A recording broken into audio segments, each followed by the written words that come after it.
کہنے لگے تجھے کیوں جکڑا تھا؟ کہا کہ مجھے اس لیے جکڑا تھا کہ میں ناپاکی کی حالت میں سو گیا تھا۔ ایک دفعہ ایک مریض آیا میرے پاس،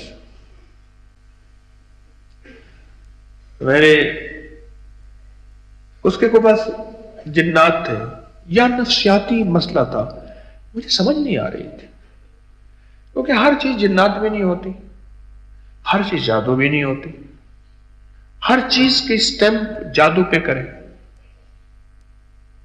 تو نہیں ہوتی۔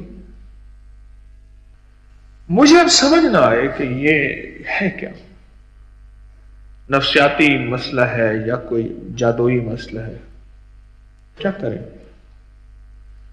کیسے کریں۔ میرے دل میں اچانک اللہ کی طرف سے بات آئی کہ اس کو ایسی کوئی اللہ کی عظمت کا بول بتائیں۔ اگر اللہ کی عظمت کا بول بتائیں گے کہ شیاطین اور جنات، شریر جنات، خبیث جنات، چوڑے اور کالے جنات اللہ کی عظمت کے بول کو برداشت نہیں کر سکتے، نہیں کر سکتے، سچی بات ہے۔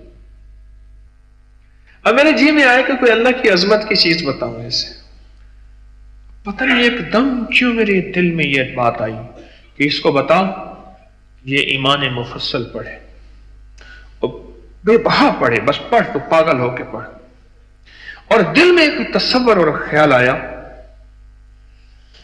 کہ یہ اللہ پہ اعتبار ہے، بندے پہ اعتبار کرے تو اس نے کہا تو نے مجھ پہ اعتبار کیا تھا اور میں نے تیرے اعتبار کی لاج رکھی، اس اعتبار پہ اللہ خوش ہو جاتا ہے۔ اللہ کہتا ہے اچھا تو نے مجھ پہ اعتبار کیا، یا قیامت کا دن تیرا کیس میرے سامنے آئے گا اور فرشتوں نے تجھے پکڑا ہوا ہوگا اور تجھے گھسیٹ رہے ہوں گے اور تیرا کوئی وارث نہیں ہوگا، تیرا کوئی چھڑوانے والا نہیں ہوگا۔ ماں کہے گی عیسیٰ علیہ السلام کی مولا مجھے عیسیٰ کی سفارش نہیں چاہیے، مجھے معاف کر دے۔ ابراہیم علیہ السلام کہیں گے نہیں مولا مجھے ماں باپ نہیں چاہیے۔ ہر نبی کہے گا مولا، اور میرا واحد کملی والا کہے گا امتی امتی امتی۔ تو مولا اس دن جب سفارشی خود میں بن جاؤں گا، میرا اللہ کہتے ہیں جو پڑھے گا پڑھے میرے ساتھ آمنت باللہ وملائکتہ وکتبہ ورسلہ والیوم الآخر والقدر خیرہ وشرہ من اللہ تعالی والبعث بعد الموت۔ اصل میں ہم نے یہ ایمان مفصل کہہ کے اللہ پہ اعتبار کیا ہے کہ اللہ ہم تجھ پہ اعتبار کرتے ہیں، کچھ بھی نہیں دیکھا پر تو ہے۔ میں نے کہا اس کو پڑھو جا کے، اور اتنے دن کے بعد میرے پاس پھر آؤ، مجھے بتاؤ کیا ہوا۔ اب ان کے حال سنیں، ان کے ساتھ ہوا کیا۔ کہنے لگے جب ہم نے یہ پڑھنا شروع کیا،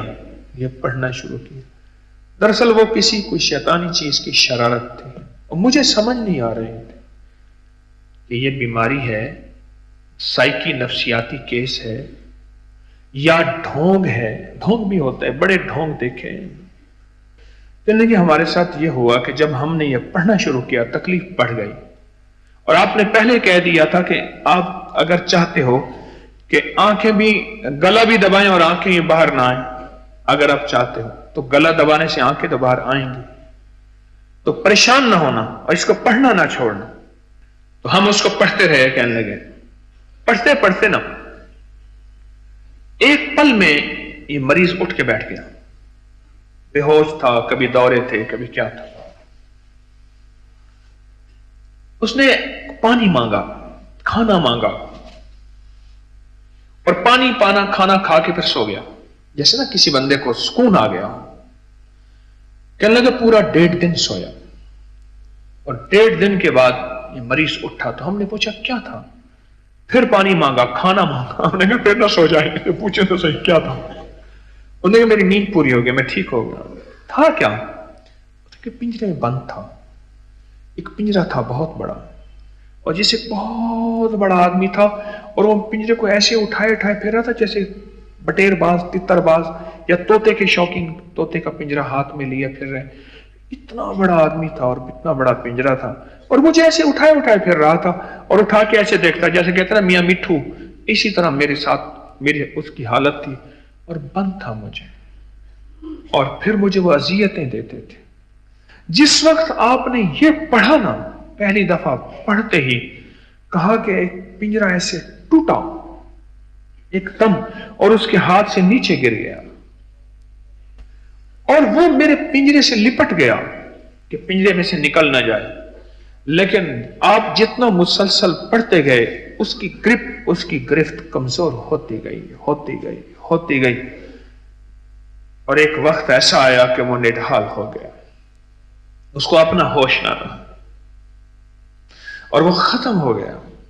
اور کہا کہ جب وہ ختم ہوا تو کچھ روحانی نورانی ایسے چہرے والی ہستیاں آئیں, انہوں نے پنجرے کو ایسے ہاتھ لگاتے تھے, وہ تنکوں کی طرح سے ٹوٹتا جاتا تھا, جبکہ بہت موٹی موٹی, کہا ایک ایک ستون پلر کے برابر موٹی اس کی سلاخیں تھیں, ایک ایک ستون کے برابر, جیسے ہی ہمارے سامنے ستون کھڑے ہیں اس کی سلاخیں تھیں, اتنا موٹا اتنا طاقتور تھا.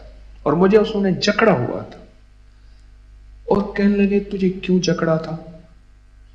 کہا کہ مجھے اس لیے جکڑا تھا کہ میں ناپاکی کی حالت میں سو گیا تھا.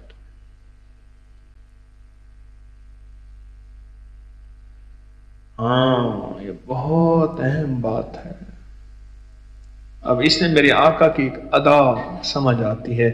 میرے حضور نے فرمایا اگر ناپاک ہو جاؤ تو فوراً غسل کر لو, اور اگر غسل کا موقع نہ ہو تو پھر کیا ہے, کیا کر لو, وضو کر لو. اور اگر وضو بھی نہیں ہے تو تیمم کر لو. جب ناپاک ہوتا ہے آدمی, فرشتوں کی حفاظت اس سے ہٹ جاتی ہے, فرشتوں کی سیکیورٹی ہٹ جاتی ہے, فرشتوں کی طاقت اور قوت موجود ہے, لیکن میرا اللہ کہتا ہے اس کو چھوڑ دو, کیونکہ پاکیزہ چیزیں پاکیزہ جسم کے ساتھ آتی. جو جسم مکروہ ہو جاتا ہے, ناپاک ہو جاتا ہے, اس کے ساتھ پاکیزہ چیزیں نہیں ہوتی. اور جب فرشتے ہٹ جاتے ہیں پھر مصیبتیں, پریشانیاں, بلائیں, وبائیں, آفات, بیماریاں, تکلیفیں, پھر ایسی جناتی چیزیں آ کے اس کو پکڑ لیتی ہیں اور اس کو اپنا غلام بنا لیتی ہیں. شیطانی چیزیں اس کو پکڑ لیتی ہیں, اس کو غلام بنا لیتی ہیں. اب دیکھیں وجہ کیا بنی کہ میں ناپاک تھا. چلو ناپاک ہے, غسل کا موقع نہیں مل رہا, وضو کر لیں. وضو کا موقع نہیں مل رہا, پانی نہیں ہے یا کوئی مجبوری, جہاں بھی اضطراری کیفیت ہے, کوئی بھی ہے, تو کم از کم تیمم کر لیں. اور تیمم کرنا کا آپ کو میں آسان طریقہ بتاتا ہوں. میری طرف دیکھیں, یہ دیکھیں, ایسے بازو اوپر کر لیں, ٹھیک, کرنے کے بعد ایسے بازو اوپر کر لیں, ایسے کر لیں.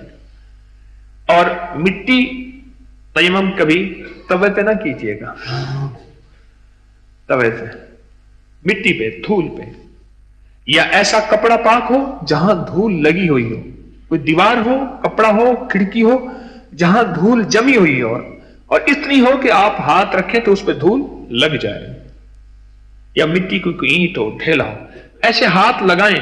ملنا ضروری نہیں, لگائیں. ہلکی سی دھول ہو, اگر دھول زیادہ لگ جائے تو اس کو ایسے ہاتھوں سے ایسے جھاڑ دیں اور ایسے رکھیں, ایسے, بس ایسے پورے جسم پہ, اس کے اوپر پورے چہرے پہ ایسے پھیر دیں.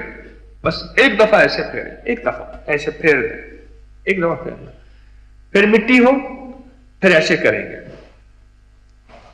ایسے, اور اس ہاتھ کو ایسے کریں گے, ایسے چھوٹی 3 انگلیاں, 3 انگلیوں کے پیچھے رکھ کے ایسے 2 انگلیوں کے درمیان سے نکالتے ہیں. یہ 3 انگلیاں 3 انگلیاں رکھ کے ایسے 2 انگلیوں کے درمیان رکھ, تیمم ہو گیا. واہ, نے کہا یہ تیمم نہیں تھا اس کا, یہ ناپاک تھا. وضو نہیں تھا, غسل نہیں تھا, یہ ناپاک تھا. یہ ناپاک تھا, غسل نہیں تھا, وضو نہیں تھا, یہ ناپاک تھا. اس لیے ہم اس پہ غالب آ گئے اور کہا کہ وہ پنجرا ایسے ٹوٹ گیا. اور جب میں اس میں سے پنجرے میں ٹوٹا تو کچھ نورانی ہستیاں آئیں, انہوں نے اٹھا کے ہمیں تھپکی دی اور ان میں سے خوشبو نکل رہی تھی. یقیناً وہ اللہ کے فرشتے ہی تھے, میرا گمان ہے, میں نے کوئی فرشتے دیکھے تو نہیں, وہ اللہ کے فرشتے تھے, وہ اللہ کی مخلوق تھی, وہ اللہ کی مخلوق تھی. اور کہا بس کے بعد مجھے سکون آ گیا۔ اللہ پہ اعتبار کر کے دیکھیں کتنی طاقتور چیز ہے۔ جنات کو، شیاطین کو اور ایسے پگھلا کے رکھتا ہے، اور جناتی وسوسوں کو، گناہوں کے وسوسوں کو، شیطانی وسوسوں کو۔ میں نے ایک بندے سے ایک بات کہی، میں نے کہا یہ پڑھ کے نا آمنت باللہ، ایک دفعہ پڑھ، 100 دفعہ پڑھ، 200 دفعہ پڑھ، 3 دفعہ پڑھ، جتنی دفعہ پڑھ کے اللہ سے باتیں کر، کہہ کہ اللہ میں نے تجھ پہ اعتبار کیا، اللہ تو نے کہا فرشتے ہیں، اللہ میں نے اعتماد کیا، اللہ تیری کتابیں اعتماد کی، میں نے نہیں دیکھی، قرآن سچا ہے، والا میں نے جبریل کو نہیں دیکھا، میں نے اترتے نہیں دیکھا، وہ صرف کلام ہے، سچا ہے۔ اور اللہ میں نے تیرے ہر امر پہ، تیری ہر طاقت، تیرے ہر قوت، تیرے سارے نظام جتنے بھی ہیں وہ خیر کا ہے یا شر کا ہے، اللہ میں نے اعتبار کیا۔ اور اللہ آخری چیز یہ ہے کہ پھر سے میں اٹھایا اور لوٹایا جاؤں گا، مولا میں نے اس سے بھی اعتبار کیا، اللہ سارے اعتبار کر لیے تجھ پہ۔ میں اتنے اعتبار اگر کسی دنیا والے پہ کرتا مولا مجھے وہ من کی مرادیں دیتا، اللہ تجھ پہ اعتبار کیا ہے، ٹھیک ہے میرا من سچا نہیں، میرے بول سچے نہیں، تیرا اعتبار تو سچا ہے اور تو سچا ہے، اور یہ تیرے بول تو سچے ہیں نا، آمنت باللہ تو سچا ہے، والملائکۃ یہ بھی سچا ہے، وکتبی یہ بھی سچا ہے، ورسلی یہ بھی سچا ہے، والیوم الآخر یہ بھی سچا ہے، والقدر خیر ہی سچا وشر ہی سچا، یہ سب بول سچے ہیں، والبعث بعد الموت، یا اللہ یہ سب سچا ہے، میں اپنی سچائی ہونے کا دعویٰ نہیں پر تیری رحمت کا دعویٰ ہے، اللہ میری یہ ضرورت پوری کر دے، یہ میری مشکل حل کر دے، مجھے شیطان کے، نفس کے ان جنگل سے، اس دنگل سے، اس چنگل سے مولا نکال دے۔ مجھے کہنے لگا کہ میں نے یہ پڑھا نا، کہا میری کان خود آواز سن رہے تھے اور ایسے سن رہے تھے، میرے بندے مجھ پہ اعتماد کیا اور میرے رب کے اعتماد کو تو تولتا ہے، ہم تجھے دیں گے، جو تو مانگے گا دیں گے، اگر کوئی دیر ہو جائے اس میں بھی تیری مصلحت ہوگی، اس میں بھی تیرے لیے خیر ہوگی، پر ہم تجھے دیں گے اور ضرور دیں گے، ہم تجھے دیں گے اور ضرور دیں گے۔ اس دعا کو یاد کریں، جن کو یاد نہیں اٹکتی ہے، میں بھی اپنی دعا کو صحیح کروں، آپ بھی، ہم یاد کریں اس کو اور اس کو پڑھا کریں، اس کی کوئی لمٹ نہیں، اس کی کوئی تعداد نہیں، بس اپنے زندگی کی دعاؤں میں اس کو پڑھا کریں، اور پڑھتے ہوئے ہمارے دل میں یقین ہو کہ ہم اللہ پہ اعتبار کر رہے ہیں اور اللہ کو سچا کہہ رہے ہیں اور اللہ کے سارے نظام کو، سچائی کو دل کی گہرائیوں سے مان رہے ہیں۔ مولا یہ سب کچھ تو جو کہہ رہا سچ ہے، سچ ہے، فرشتوں کو ہم نے دیکھا ہی نہیں، موت کے بعد کی زندگی کو ہم جانتے نہیں، پر تو سچ ہے اور تیرا یہ سب کچھ سچ ہے۔